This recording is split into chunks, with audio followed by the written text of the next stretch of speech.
protesters look to turn their power into protection for Denver's homeless. A showdown with the city could happen tomorrow. How to hold a state fair during a pandemic. Colorado's going to try. We'll truth test two new ads in support of Republican Senator Cory Gardner, ads that are taking shots at a Democratic opponent who hasn't even got out of the primary yet. Tracing the history of Juneteenth from the South to Colorado. And I'll have a word for those of us who have used our privilege to avoid tough conversations. That's next. The city of Denver has faced years of resistance and lawsuits over its homeless sweeps. Tomorrow, though, could be a first if the anti-racism protesters in the streets of town follow through on their plans to actually show up and try to stop a planned cleanup of a downtown homeless camp. Now, there are a variety of different groups with different aims and different methods protesting these days, but it's a specific group called the Party for Socialism and Liberation, telling people to show up at 22nd and Stout tomorrow morning. They're demanding that the city end the sweeps and instead open up unused housing for people who are homeless. We reached out to see if the city of Denver still plan to follow through on tomorrow's sweep, if people are going to be out there in opposition to it. They told us that this was the first that they had heard of that, and the sweep is still scheduled for tomorrow at 8 a.m. Colorado is getting into the business of ranking risky business during the pandemic, and the state is putting protesting right up near the top, along with singing in a church choir.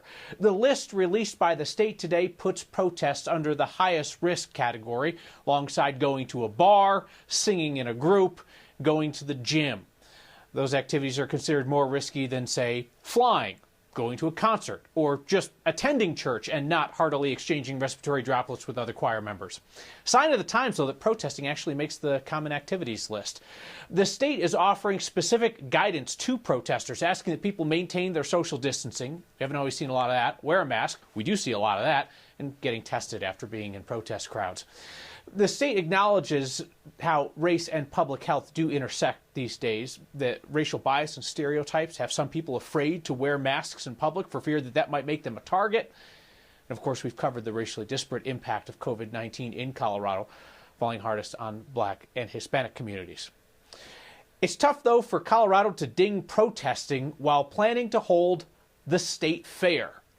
Our Steve Steger looks at today's announcement that the fair is still happening. Last year, the Colorado State Fair chose an ironically appropriate theme for this year. One best said by this Colorado Springs TV reporter. Walk on the wild side. Yeah.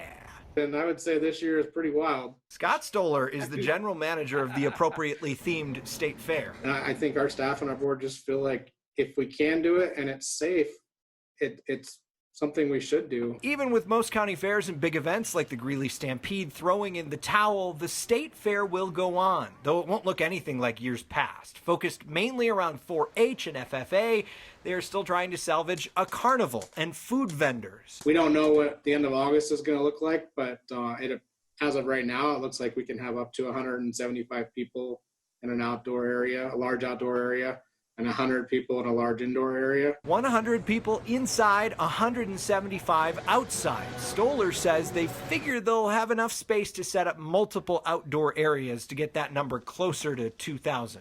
Maybe you have 4 or 5 gated or fenced off areas outdoors that have carnival rides and set times where people can come in. You'd have temperature checks at the entrance. Everybody would have to wear a mask. There'd be enhanced cleaning protocols. If they can make rides safe enough and profitable enough, they'll have them. If traditional food vendors don't work, they're ready to do drive-through corn dogs. There's a lot of traditions around the state fair, and I think a lot of families have their deep fried something on a stick or whatever together once a year. Stoller says they'll follow all guidance from the state and county, scaling back or adding on if things change. And they aren't marketing the fair. They prefer you come next year instead. But they will be ready for anyone who wants to, walk on the wild side.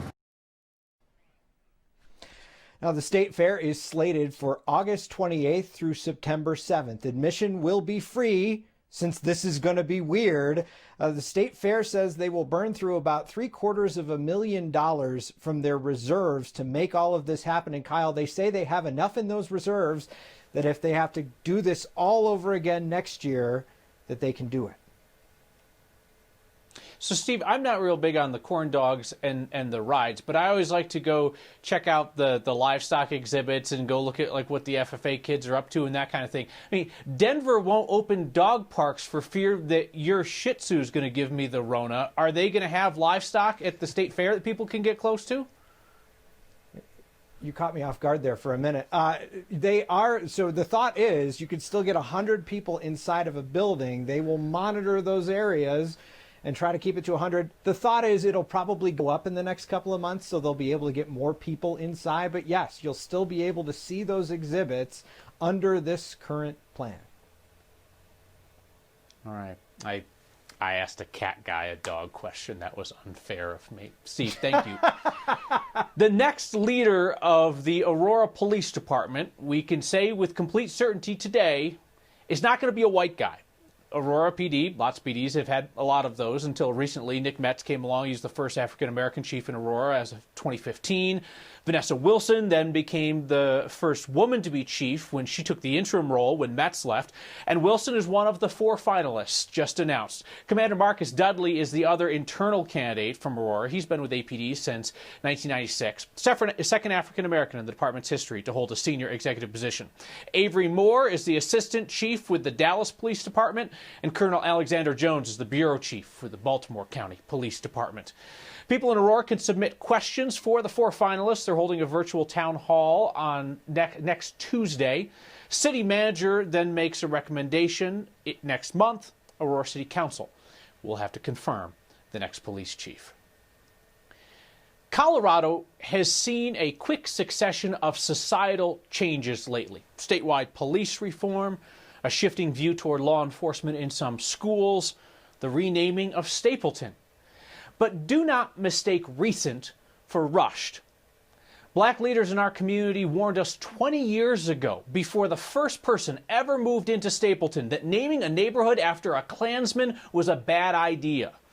Concern about the school-to-prison pipeline, that's been talked about for 20 years as well. And police reform? Face it, that is an issue that is rooted in centuries of state-endorsed violence against black people. There is a problem that even predates America. If this just seems fast or new to some of us, it's probably because some of us have had the privilege of not having to confront these issues on a daily basis. We have used that privilege to avoid these decades and centuries-long conversations, only now to wander in like, oh, wow, this is happening quickly. No, it's not happening quickly. Let's take this down to the most basic level. All of us have wandered into a conversation in progress at work or somewhere else. When that happens, you don't demand that everyone start again from the beginning or stop so they can bring you up to speed. You don't start making suggestions if you have not been paying attention or participating in a conversation. What do? You listen. You learn. You try and figure out if you have something to contribute, or if your best bet is just to get behind the people who have already been doing the work, the people who have not had the privilege to avoid the tough conversation. I don't know about you, but that's my plan. John Hickenlooper is essentially writing his opponent's attack ads. We'll truth test 2 new ones on the air. And it's the day that the promise of the 4th of July became real for more Americans. Well, it's actually the African American Independence Day. A holiday that celebrates long-awaited word took almost a century to reach Colorado. That's next.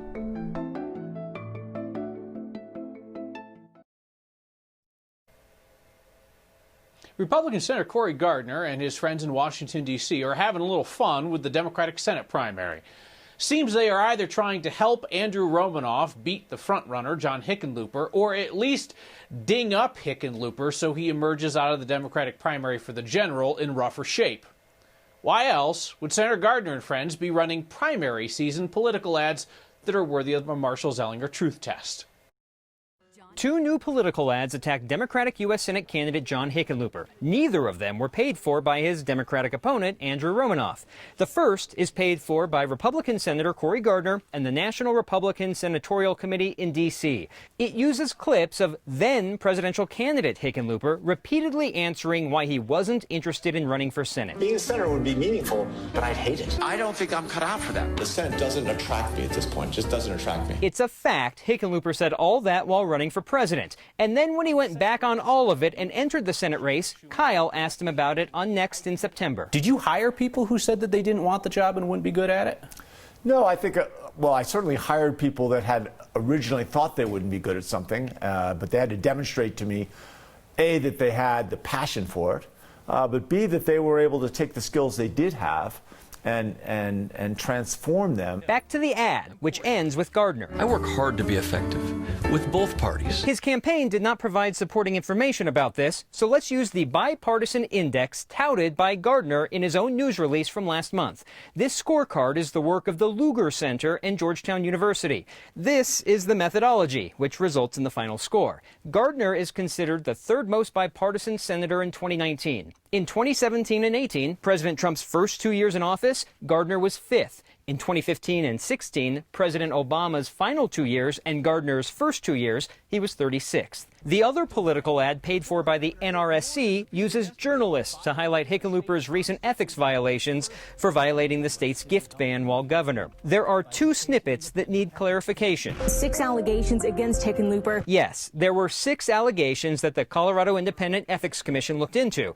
Hickenlooper was found to have violated the law on 2 of those 6 allegations. Hickenlooper guilty of ethics violations. This is wrong terminology. Sorry, Fox 31. It's not a criminal case. It's civil. He violated the state's gift ban. At the end of the ad, it says he lied, he broke the law, and it gets worse. Did Hickenlooper lie? Well, that requires intent. Leading up to the ethics investigation, he gave his best recollection of what happened and said that he didn't think he violated Amendment 41. The commission found that he did twice. Is that a lie? I don't think we have enough information. He broke the law. Yeah, he violated Amendment 41. It gets worse is a matter of opinion. The NRSC told me one of the worst things is that taxpayers paid for his legal defense, Kyle. We already knew that. Generally speaking, Marshall, it's June, the election is in November. It always gets worse. I'll let you say that, sure.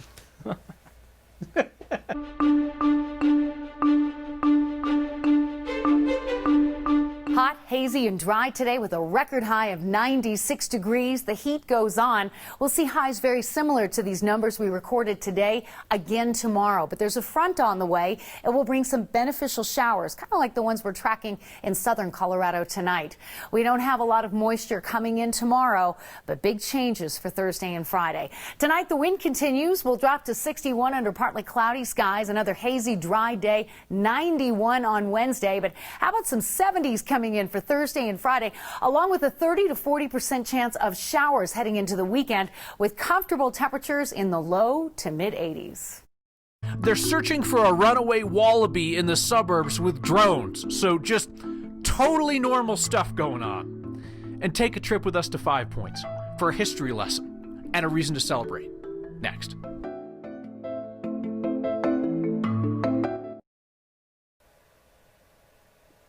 June 19th, 1865. Union officer lands at Galveston, Texas, and reads aloud something called General Order Number 3. It announced to the slaves that they were free, that they had been free for 2.5 years since President Lincoln's Emancipation Proclamation. Freedom that the Union could not enforce everywhere in the South until that day, which came to be known as Juneteenth. The celebration made its way from Texas to Colorado and Denver's 5 Points in 1950. Here's Byron Reed with the story. At the Blair Caldwell African American Research Library, there's so much to learn. It's history that teaches us about the people of 5 Points. Texas is our largest population of migrants who have come this way. And it's because of some of those migrants who started Juneteenth in this part of Denver. Terry Nelson is the library's Senior Collection Specials Manager and says Juneteenth is the oldest known celebration commemorating the end of slavery in the United States. It was official in 1863, but some slaves didn't celebrate their freedom until Juneteenth in 1865. President Lincoln wrote a proclamation that freed the slaves in the South, and it took 2.5 years for the information from the Emancipation Proclamation to get to the people in Texas. Nelson says the celebrations in Denver were started by Otha Rice and Big Al Richardson in the early 1950s. Juneteenth was, as a teenager, was an opportunity for all of us and to bring the family and the neighborhood people down and just to imbibe in the social piece of it. The event in Five Points has grown to one of the largest in the West. So people from all over the city attended, but it was most precious to the neighbors in the community. Nelson hopes people will remember the story behind the celebration. It's important because the United States was built on the backs of these people. In a neighborhood full of history. For Next, I'm Byron Reed. This year, the Juneteenth Festival will be held virtually due to the COVID-19 pandemic. If you happen to see some drones flying overhead today, no need to be alarmed. They are simply looking for a missing wild animal. He's adorable. Do not get too close. That and your feedback next.